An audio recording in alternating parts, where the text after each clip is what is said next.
Iran अमेरिकी युद्ध में अमेरिकी राष्ट्रपति डोनाल्ड ट्रंप अब लगता है कि बिल्कुल अलग थलग पड़ गए हैं। कोई भी यूरोपियन कंट्री और नाटो का सदस्य देश अमेरिका की मदद अब नहीं कर रहा, इसलिए अब ट्रंप नाटो से निकलने की सोच रहे हैं। वैसे ट्रंप ने यह दावा भी किया है कि खाड़ी का युद्ध 1-2 हफ्ते में ही खत्म हो जाएगा, मगर इस युद्ध में ईरान के तेवर जरा भी ढीले नहीं पड़े हैं।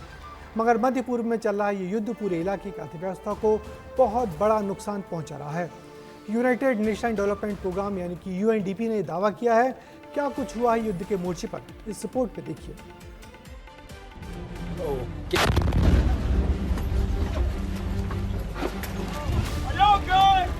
रूह कपा देने वाली तस्वीरें, लोगों की चीख पुकार और चारों ओर तबाही का मंजर।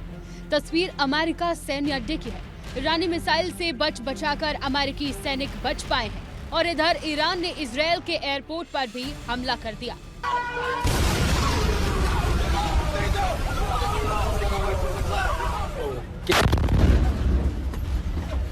ईरान वर्सेस अमेरिका और इजरायल की जंग 33 दिन की हो गई है। 28 फरवरी से शुरू हुए हमले अब तक जारी हैं और खतरनाक होते जा रहे हैं। लेकिन इसी बीच एक राहत भरी खबर भी सामने आई है। खुद अमेरिकी राष्ट्रपति ट्रंप ने अगले 2 हफ्ते में जंग रोकने का ऐलान किया है। We'll be leaving very soon, and if France or some other country wants to get oil or gas, they'll go up through the Strait and Hormuz Strait. They'll go right up there and they'll be able to fend for themselves. I think it'll be very safe actually, but we have nothing to do with that. Trump अब इस जंग को रोकने की बात कह रहे हैं, लेकिन ट्रंप एक तरफ वो जंग रोकने की बात कर रहे हैं तो वहीं दूसरी तरफ अमेरिका ईरान पर जमीनी हमला करने की तैयारी में है।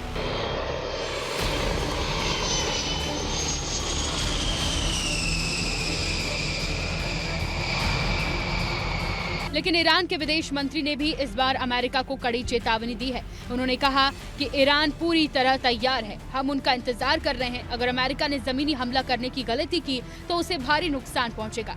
ईरान अगले 6 महीने तक जंग लड़ने को तैयार है।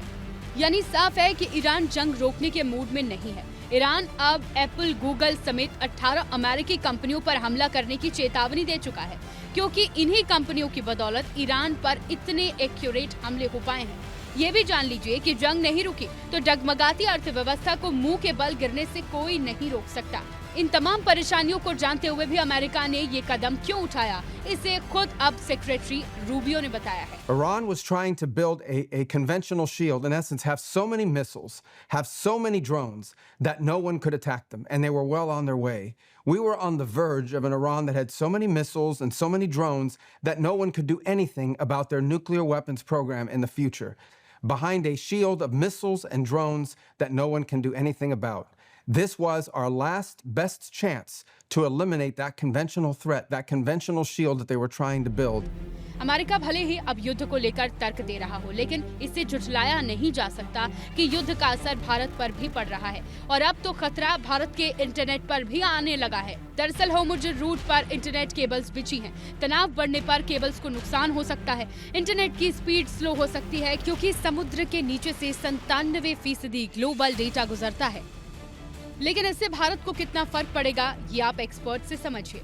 ईरान में तो आप देखिए इंटरनेट का टोटली ब्लैकआउट चल रहा है पिछले 6 महीने से, क्योंकि जब वहाँ प्रोटेस्ट हो रहा था गवर्नमेंट का या जो बड़े बड़े प्रदर्शन हो रहे थे तो वो कहाँ किसको पता चल रहा था, क्योंकि वहाँ पे इंटरनेट बैन था, गवर्नमेंट का भी और दूसरा भी।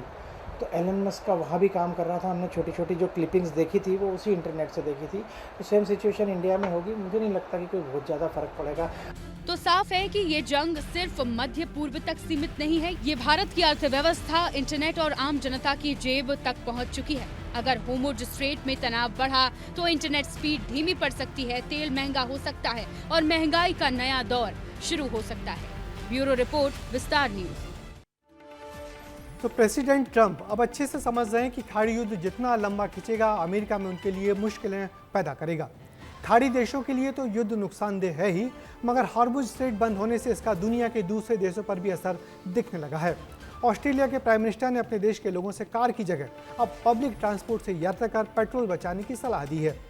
यानी कि इससे साफ है कि युद्ध का कितना दूरगामी असर आने वाले दिनों में होने वाला है।